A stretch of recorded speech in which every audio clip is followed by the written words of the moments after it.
You're good enough for dog food. Come on, say bow. I never thought I'd be subjected to such humiliation. Although our marriage is still fresh, I've tried to comply with this woman's demands in my own way. But it seems all for naught. She might be an alien or something.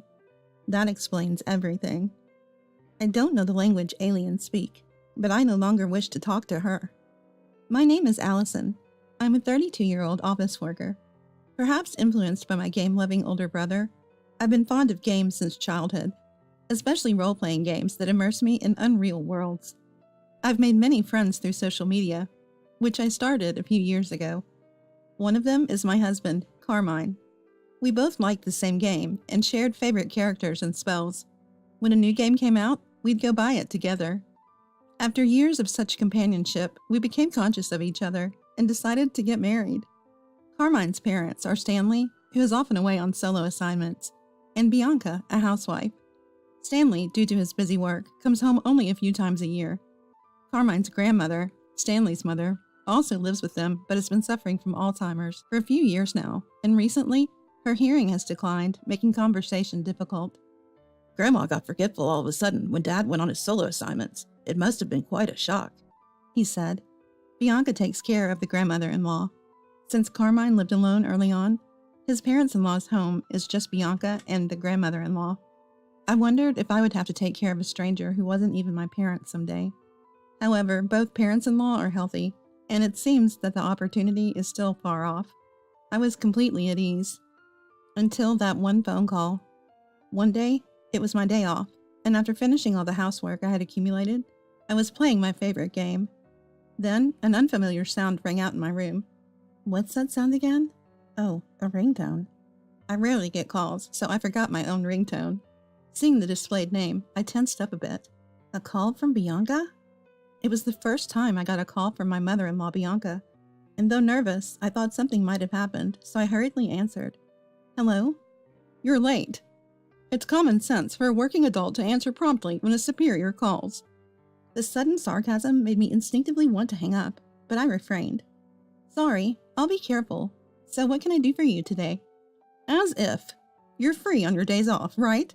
Playing with that incomprehensible toy? Do some work. Fulfill your duties as Carmine's wife. Told to visit the parents-in-law's home on my next day off, Bianca hung up. After the call, I was in a daze for a while. Why must I be subjected to sarcasm from a call I rarely get?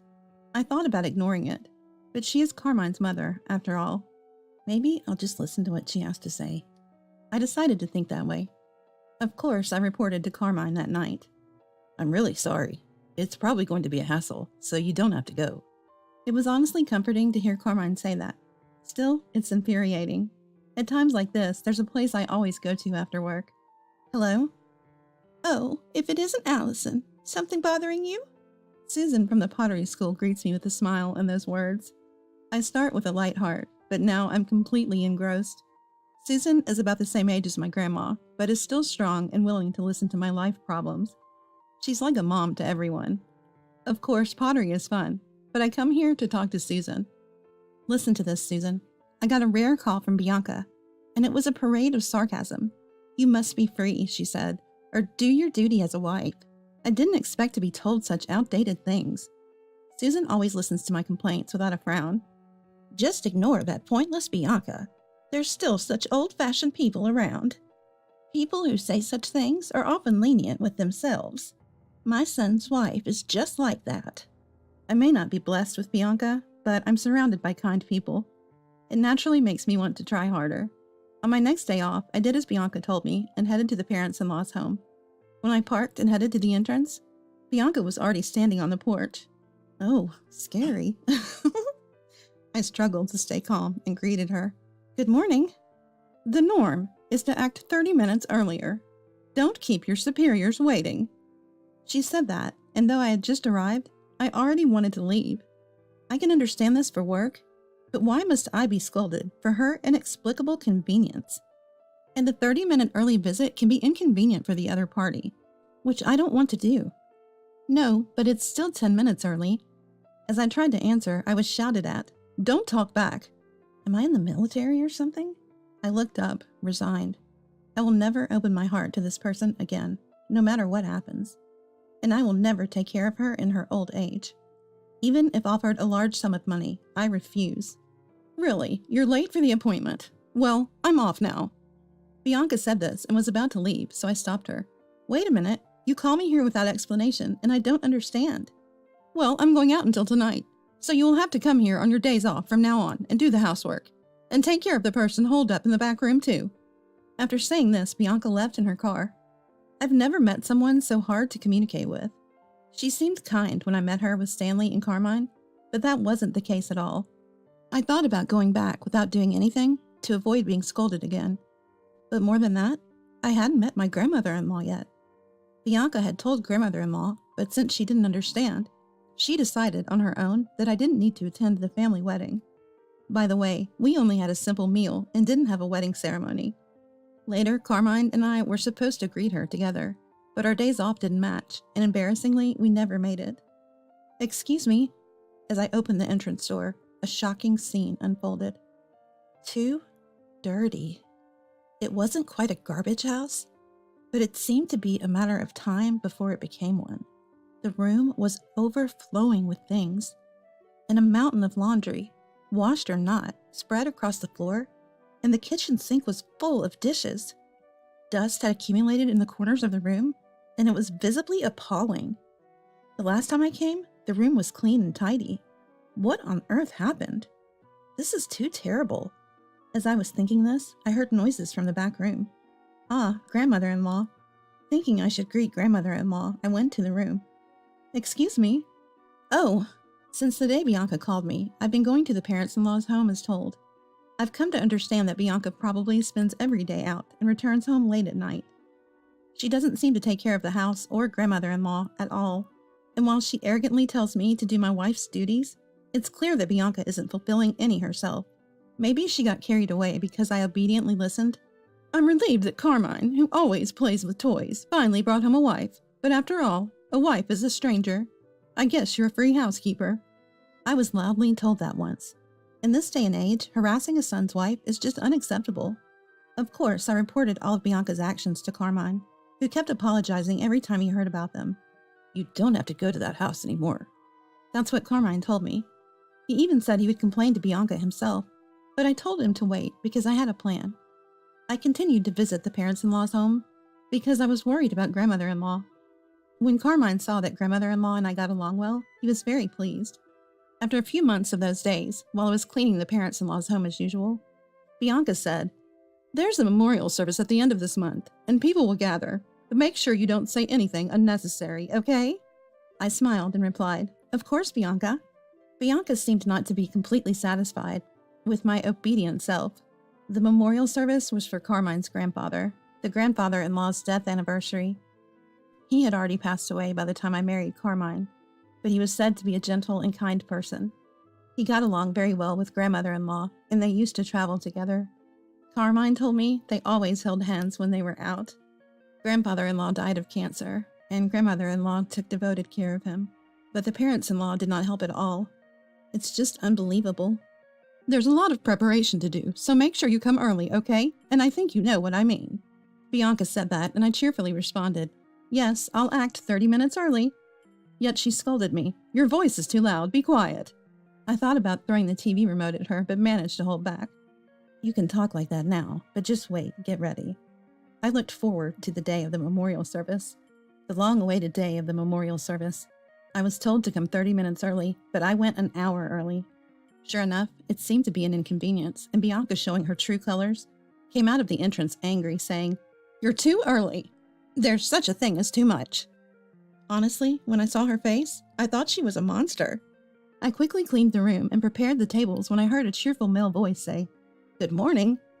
Heading to the entrance, I saw the staff from a famous local steakhouse standing there. I had been there once with Carmine, and the meat was tender and quite delicious. However, it's not kind to the wallet, so it's not a place I can often go to.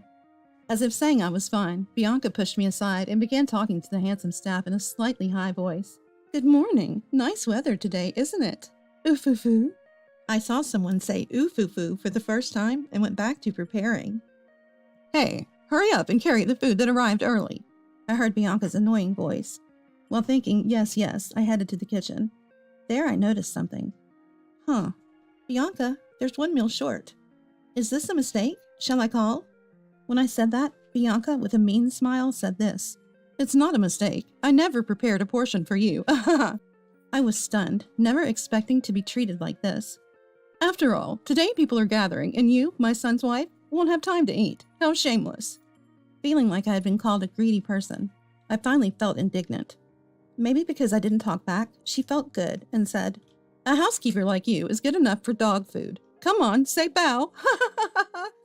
Then she put the dog food left over from the dog they used to have in the parents-in-law's home in front of me. At that humiliating act, I couldn't help but laugh. I would never understand this woman, not in a lifetime, because she must be an alien or something. I have no intention of talking to someone with whom I can't communicate. Thinking that, I shouted at Bianca in a language I didn't know, pretending to speak alien. And for a moment, Bianca's face showed a hint of fear at my sudden behavior. What? Are you out of your mind? Are you mocking me? Yes, I guess so. I've been putting up with it for quite some time now.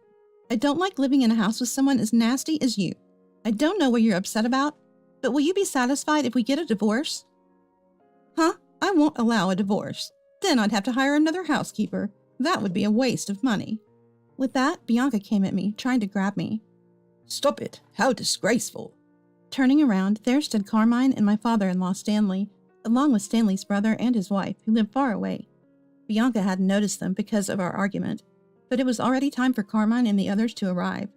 I don't know how long they had been watching, but Bianca became completely subdued, perhaps because Stanley intervened or from the shock. Then it was time for the priest to come to the house. The memorial service ended modestly, and it was time to eat, but grandmother-in-law stayed in her room, saying she wasn't feeling well. I haven't eaten this in a while, but the steak here is really good. While Stanley said that, I was bustling around, bringing drinks and such. Allison, come eat too. You don't need to do all this. Thank you. Come over here. My aunt-in-law, Cindy, also called out kindly. Thank you, but it seems there is no steak for me. I pretended to be dejected as I said that, and when Cindy asked, why? I replied, I can't possibly say it. Please ask Bianca. Cindy glared at Bianca, who might have been frightened by her gaze, and started saying something ridiculous. Oh, I ordered the wrong number of steaks. I told Allison to eat my portion, but she declined, saying she was fine. I'm so lucky to have such a nice woman marry into the family. Bianca was sweating profusely, and her eyes were darting around. Is that so? Cindy looked at me worriedly. Yes, that's right. Behind Cindy, I could see Bianca's face completely at ease. That face was so comical, I struggled to keep from laughing. Bianca is always so kind. She points out when I'm lacking social manners. Today, instead of steak, she prepared this for me. I said that and brought out the dog food Bianca had handed me from the kitchen. Bianca turned pale at my unexpected action. What's going on? What have you done to my precious wife? Carmine asked, but Bianca remained silent. In the quiet room, Stanley spoke up. Well, you know, when in Rome, do as the Romans do, right? Allison is married now, so... Stanley started joking, and Carmine looked like he was about to grab him. Thinking it better to avoid an assault charge, I decided to call my ace in the hole. Susan? Everyone was surprised by my loud call. Then from the back room, a cheerful voice replied, Yes? Out came Susan, grandmother-in-law. It turns out she's the Susan from pottery school. The day Bianca first called me over, we were both shocked to see each other. Never imagining that the grandmother-in-law would be Susan, we finished the housework at the parents-in-law's home together laughing. The parents-in-law's home is a two-family house, and Susan's living space was very tidy. It was obvious that she wasn't sick, but Bianca never suspected. Since Bianca returned home late at night, we went out to eat and for walks. I enjoyed the time spent with my beloved Susan, which is why I was happy to visit the parents-in-law's home. Susan had made me promise not to tell the in-laws about our relationship. I was angry at Bianca's unreasonable words, but knowing it would end someday, I could bear it. Susan didn't attend the memorial service because she didn't want to see the parents-in-law's faces. Susan always prayed for grandfather-in-law's happiness after his death. Why? Mom, don't you have Alzheimer's? Stanley asked, puzzled. That's just something this woman misunderstood on her own. With that, Bianca, who had been shrinking herself, was glared at. I wanted to live alone with my husband. But right after getting married, you started living with us for the sake of he's your son, and you and your husband indulged in luxury with the money saved from rent. Susan said this, and Stanley looked uncomfortable. I thought I'd be free when your transfer was decided, but then this woman said she would stay here, and it was the worst. I couldn't even talk about kicking her out because you were never home. And I pretended to be hard of hearing because I didn't want to talk to you. And then you just assumed I had Alzheimer's. It's laughable. Bianca's face turned bright red. What I couldn't forgive the most was being treated as absent from the grandchildren's celebrations. Well, I was very happy when I found out Allison, whom I'd get along with, was the spouse of my grandchildren. Susan said that and smiled at me. Bianca, not finding this amusing, suddenly started. I'm sorry. Allison was always so cold to me. I was frustrated, and that's why I did such a prank today. I truly regret it. But if Allison had been kinder from the start, then I wouldn't have been too... I had no intention of playing along with such a charade. All the precious words you've given me, up until now, Bianca, I thought I'd listen to them at home, too. I said that and pulled out a voice recorder I had hidden in my pocket. With each playback, Bianca's face grew paler, and the faces around us grew more severe. Susan and I had planned to expose everything on this day when the relatives gathered, regardless of the steak incident. After listening, Cindy started to laugh. You talk about social common sense, but you've never worked a day in your life. Apparently, Bianca had never worked and had lived a life of leisure. After the children grew up, Bianca began to go out more, causing constant arguments with Stanley. Stanley himself was apparently a habitual adulterer who returned home late every night, participating in school events for the sake of public image, but otherwise maintaining a fake relationship, as I had heard from Carmine. Carmine also hated it and left home as soon as he graduated from high school. That's why, pack your bags and leave right now. This is the precious home of my deceased husband and me. I will never allow you to return, and you too. Susan said this and glared at Stanley. You have another woman out there, don't you? Do as you please, trash son. I'm cutting ties with you. Stanley left the house as if fleeing, perhaps hit too close to home. And Carmine, I know you're busy with work, but come and visit once in a while. I understand if you don't want to, given such foolish parents. Susan said this to Carmine with a slightly sad look. Then we're heading home. As Carmine and I left the house, Bianca, looking furious, chased after me. Wait, clear up this misunderstanding. If I'm thrown out of here, I'll be in trouble. I thought if that was the case, she shouldn't have harassed me to begin with, but it's too late for her words now. I don't understand. Why don't you work? You seem to have a great understanding of how to be a respectful member of society, I said sarcastically and got into the car. She was shouting something outside, but I didn't care. She might as well regret the life she's led as she pleases. As for the former parents-in-law, after being kicked out of the parents-in-law's home, Bianca showed up at Stanley's place where he was working alone. But as Susan predicted, Stanley was already living with his mistress, and Bianca was quickly discarded. Furthermore, it turned out that Bianca had also been having an affair, and even worse, with a married man, and she was sued for damages by his wife. Since both our former parents-in-law had been unfaithful, the damages were sort of offset, but Bianca would likely continue to pay the mistress's husband. Stanley might lessen his burden if he sought damages from his mistress, but to me, they are strangers, and it doesn't matter anymore. They were a match in a way, despite the fake relationship I had heard about. Carmine has no lingering feelings for his former parents and intends never to see them again. I feel the same. As for us, we've decided to live in the parents-in-law's home where Susan lives. The house, once full of unpleasant memories, was transformed as we disposed of all the furniture Bianca had collected, and made significant changes to the interior, making it feel like a completely different home. Susan is surprisingly energetic for her age, but I'm more than willing to take care of her if she ever needs it. Furthermore, next year our family will be growing. I'm looking forward to living a happy life with my beloved family from now on.